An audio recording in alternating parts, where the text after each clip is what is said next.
for way too long. Please welcome Jane Fonda.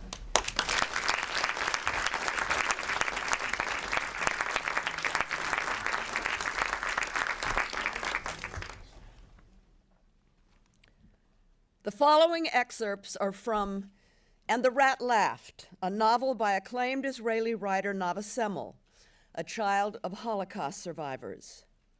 The novel, translated by Miriam Schlesinger, begins in 1999 in Tel Aviv, with a survivor trying to answer her granddaughter's questions for a school project about her Holocaust experience. As a 5-year-old girl, she'd been hidden from the Nazis on a farm in Poland, in a pit, with only a rat for company. In the pit, she was sexually abused by Stefan, the son of a Polish farmer. Her granddaughter tells the legend of girl and rat to her teacher. And in 2009, those who have heard it through her classmates set up an internet website with poems which spread the memory mythically around the world. The novel takes place in the past, present, and future. From 1943 to 2099, when an anthropologist discovers the diary of Father Stanislaw documenting his rescue of the little girl in the pit.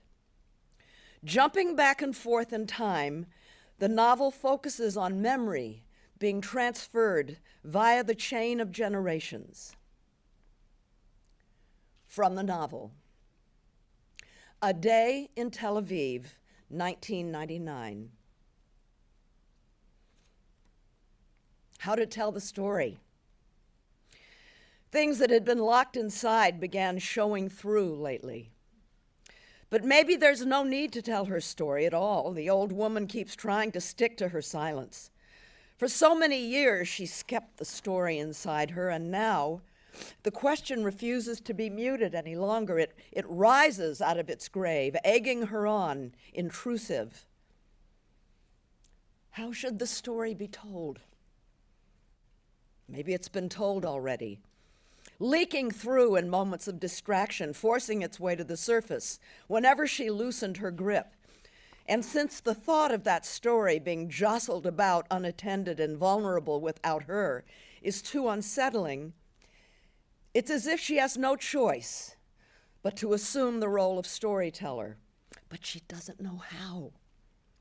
And just as she has repressed the story, so too does she now repress the very question. Because if she were to give it a voice, the story would burst through without her being able to contain it, and its severed limbs would scatter in all directions, unfamiliar even to her. Insofar as it depends on her, she's not going to tell the full story. I was their little girl, fathers and mothers. I loved them. That could be the beginning. No, that would put an end to the story before it even began. I was a little girl. I did not choose to be born. I suppose I must have been happy. Not that the question ever arose, of course. Children are not in the habit of wondering about their own happiness. What would you like to know? What good will it do? Why now? The old woman's barrage of questions tries to ward off the inevitable, but her granddaughter won't let up. She insists on getting some answers. The old woman is having trouble finding a sensible place to begin, one that won't jeopardize the rest of it. And yet she's the only one who can tell it. It's not, if not all of it, most of it, at least some parts of it. A strange sense of urgency overtakes her. Maybe it's old age. She can't afford to let the story disappear as if it never happened. I had a mother. I had a father. Won't you make do with that? I loved and lost. That's the end. And the beginning, too. They lowered her into a pit under the ground. The stranger, the one who she would come to call the farmer's wife, dragged her down the ladder and said, "This is where you stay." The little girl who once was thought that only the worst creatures in the world lived under the ground, and the worst of all were the rats. Stefan, the farmer's wife, his mother, makes do with calling after him. Soon he'll be married and have children, and there'll be an heir to the farm and all that goes with it. Oh, what's that between your legs? Don't you dare cry, you scum. Jewish scum. Just you wait, I'll show you. Soaked in her own urine, in her own vomit, in her own excrement, hemorrhaging herself, the tears she learned to stifle because, unlike the other bodily discharges, tears can be a giveaway. Her very life depends on her complete control over her body. Quite an insight for a 5-year-old. To this day, she never sneezes or coughs. The following day, Tel Aviv, late 1999. I don't have a story, Mary. I'm really sorry.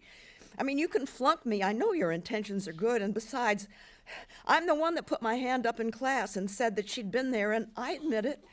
Maybe I was kind of trying to make an impression, and you figured there had to be a story there. I didn't find it. I swear to you, I really tried. I deserve a passing grade for doing that much, don't I? I spent the whole afternoon with her till evening. Look, here's the notebook. You can see for yourself. And I was all prepared to take down her story, just like you said, and maybe, much as I hate to say this because you're my teacher, maybe there just simply is no story. She won't even let me call her a Holocaust survivor. She says survivors are just the ones who've had some miracle happen to them, and my grandmother doesn't believe in stuff like that. Now I don't know what to call her. A little Holocaust. That's what she said. I swear those were her words, even though for some reason I don't really know why. I didn't actually write them down. I told her, but you did survive. You stayed alive. I even stressed the word alive like you told me to. But she answered right away that it wasn't a miracle, though I suspected she really did expect a miracle back then. And I tried, I swear to you, I tried to get her to start from the beginning so I could get it all down. And I did just what you told me to, because even though you're our history teacher, I know you've studied psychology too.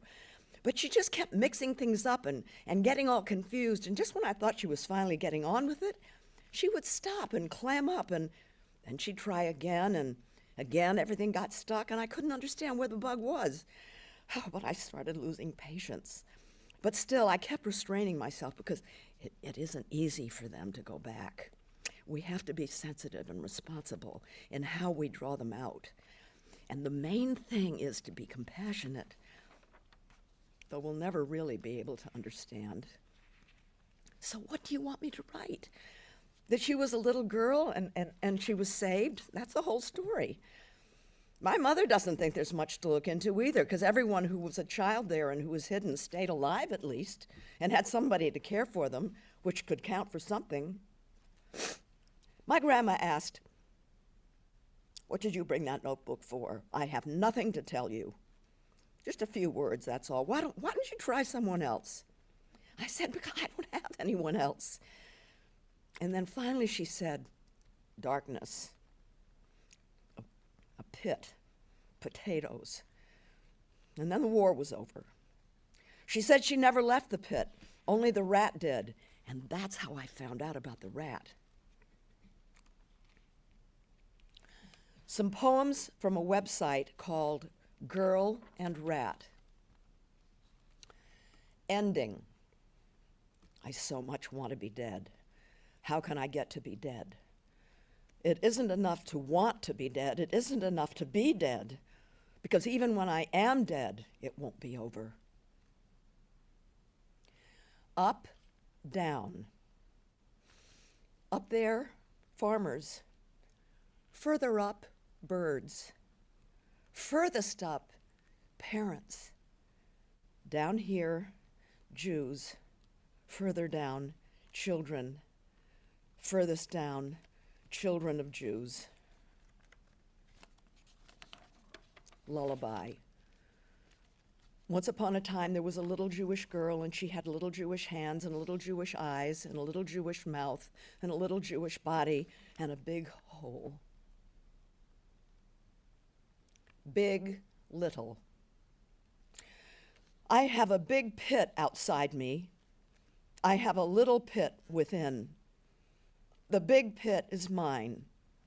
The little pit is the Stefan's.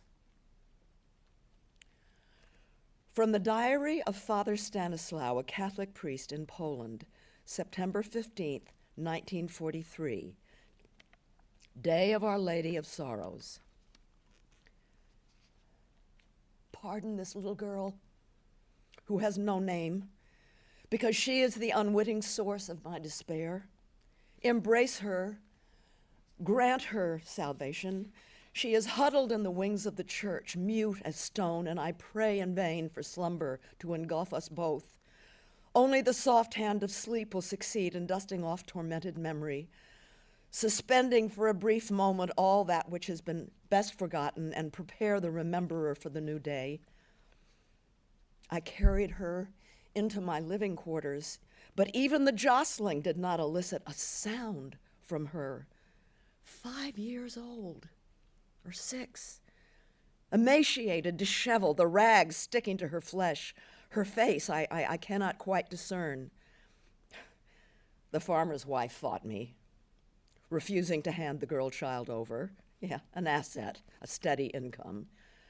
Her voice dripping like honey, she said, "Oh, Father Stanislaw, she will defile the house of the Lord." Her only son was also with her in church, a huge fellow, big hands, darting eyes. He always kisses my hand submissively. I baptized him on St. Stephen's Day. He always knelt before the large crucifix, a devout expression on his face. Every Sunday he'd take his place at the head of the line leading to the confessional.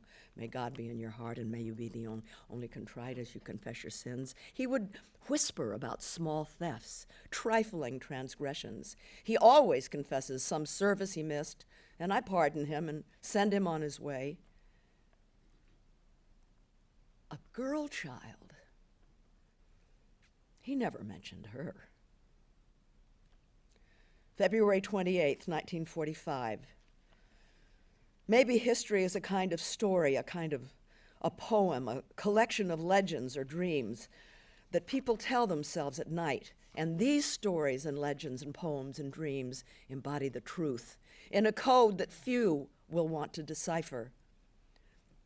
Someday in the future, memory will be packaged like merchandise, turning into nothing more than a thick cloud, and the story of one little girl will be swallowed up within it. And I cannot count on the little girl's memory either, because I did everything within my power to erase it. I destroyed it, knowing full well that this would preserve her body and her soul for the rest of her life, which had been entrusted to me for safekeeping.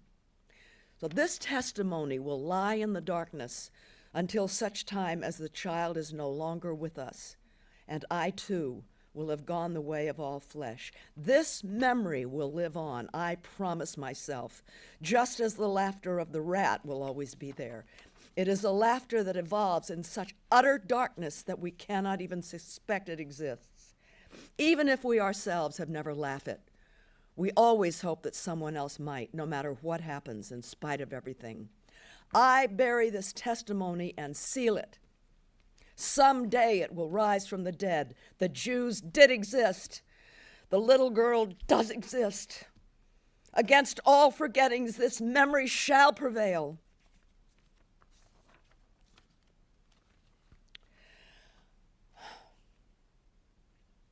As Jessica mentioned, I met Nava Semel many years ago in Israel. And I'm so touched and so glad to have played some part in enabling her to speak out, which led to this wonderful novel about the transmission of Holocaust memory. We know the Holocaust most powerfully by the many firsthand accounts of its victims, accounts such as the Diary of Anne Frank. As has been said, more than 50,000 Holocaust survivors made video recountings of their experiences for the USC Shoah Foundation Archives, a project started by Steven Spielberg in 1994. 1700s of these interviews are with survivors brave enough to talk about their experiences of sexual violence. The video clip I will now introduce, the account of Manya, is one of them. Recorded in 1995 in Denver, Colorado, when she was 77 years old. There are no doubt thousands more who were shamed into silence and thousands more who were murdered after they were raped.